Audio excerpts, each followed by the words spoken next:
And yes, there is proof of robbery right here. You're a professional boxer and you're boxing the YouTubers and you're not.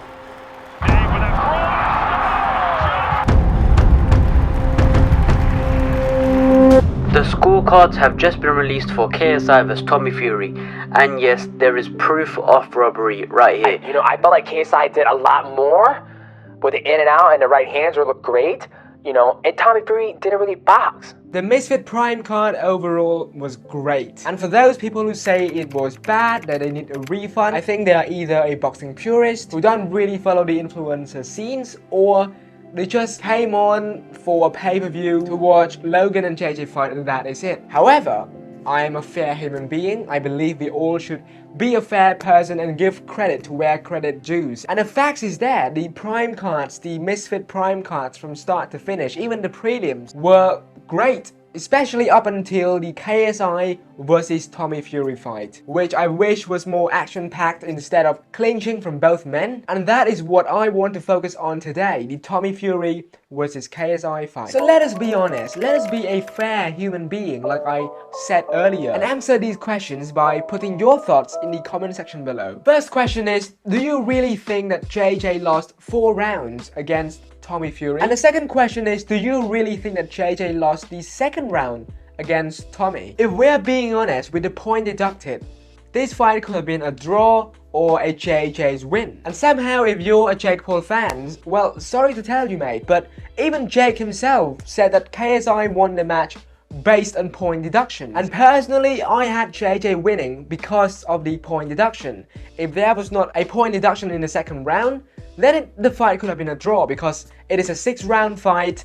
I scored JJ for the first and the second round, and also the 6th round. And the 4th round can go both ways in accordance to the judges' eyes. And speaking of the judges' eye, we'll talk about that in just a little bit. Even their math is stupid. Anyway, like I was saying, I had JJ winning. And remember that JJ came in here not as a pro boxer. And I saw a lot of interview whereby they said that, oh, KSI initiated the clinch a lot. But if you were to watch the footage back, you'll see that it's not just JJ, but also Tommy wanted the clinch, because as stated best by either Vidal Riley and also Alexis, who is the trainer of JJ. Watching it here, I thought it was a draw.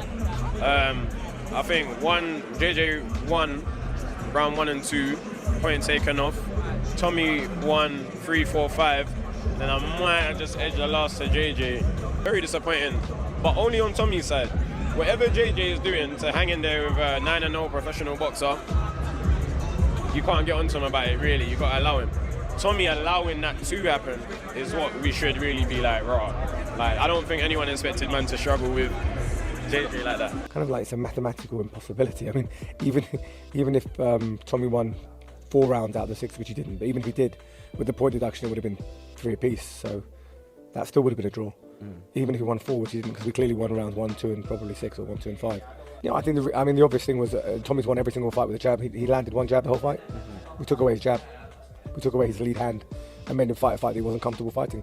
And that's something that no one's ever done with him before, and we took away his jab. Tommy doesn't really have an answer for JJ's unorthodox style, which allow Tommy to fight so much differently from Jake Paul. And so the fact that there are interviewers who are pro-boxing interviewer, for example, Mr. Radio Rahim, who are saying that Tommy won that JJ initiated the clinch a lot, he should have his point deducted.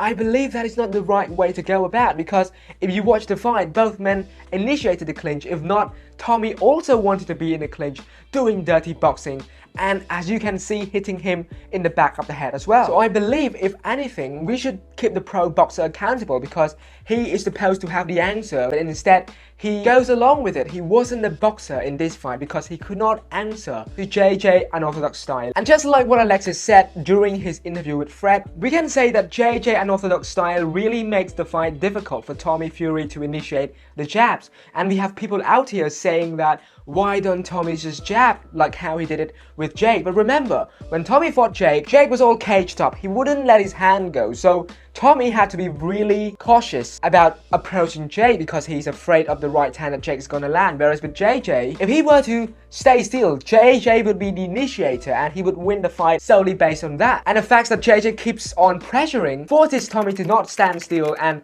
just stick by the jabs all the time, and conversely be on the attacking side as well. So we just have two men butting head against each other and clinching all the time, doing dirty boxing in the clinch.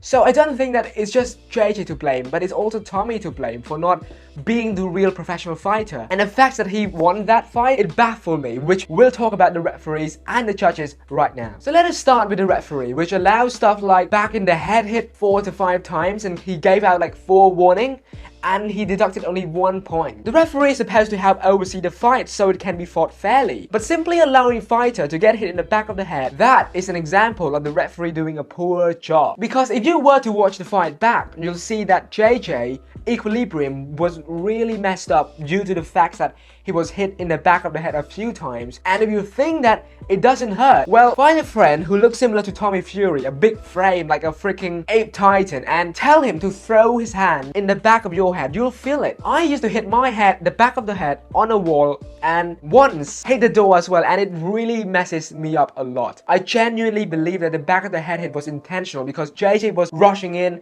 He was doing the Michael Venom Page style of fighting, which really depends a lot on balance. So by hitting KSI in the back of the head a few times, that really messes up with his balance. And by the time the referee took a point away, it was already too late. We can see JJ started to slow down quite a lot. Additionally, there were a crap tons of clinching, and I believe the referee should have stopped that a lot more rather than to allow the clinch to happen. But even when the clinch happened, both men did dirty boxing. And if you were to watch the fight footage again, you'll see that JJ landed the cleaner punches. And I'm not lying, I'm not saying that because I'm a JJ fan, because I am, but you have to be fair about how the fight is being scored, how the punches are getting landed.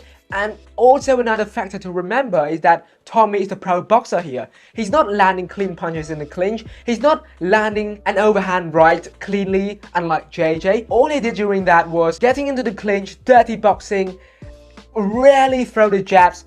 And how did he win? Answer me in the comment section down below. I'm really interested to know your opinion. So that was the problem that I had with the refereeing. Now let's talk about the problem that I had with the judges, how the entire fight was being scored. And bro, the judges are laughable here. And I'm not kidding when I said laughable. The judges doesn't know how to do math. The judges, I theoretically would say, do not have eyes to watch the fight.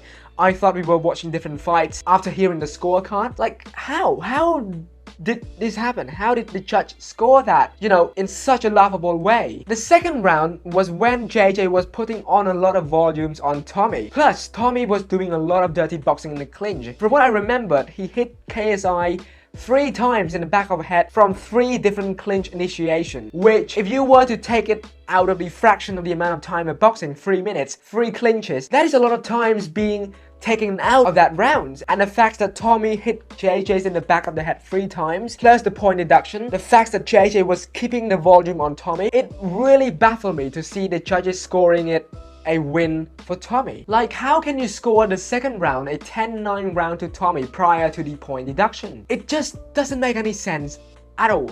For real. I cannot see how it happens at all. And the fact that one of the referees did the math incorrectly as well, it just goes to show how much of a clown these people are. And I truly hope that in the future, fights will be judged more fairly, either with better people judging the fight or with a better system in place in order to avoid this kind of disappointment. Because these fighters, like JJ for example, they are not pro boxers. They work really hard. Of course, Tommy worked hard as well, but you got to remember, we have to give the fight and give the credit to where credit dues.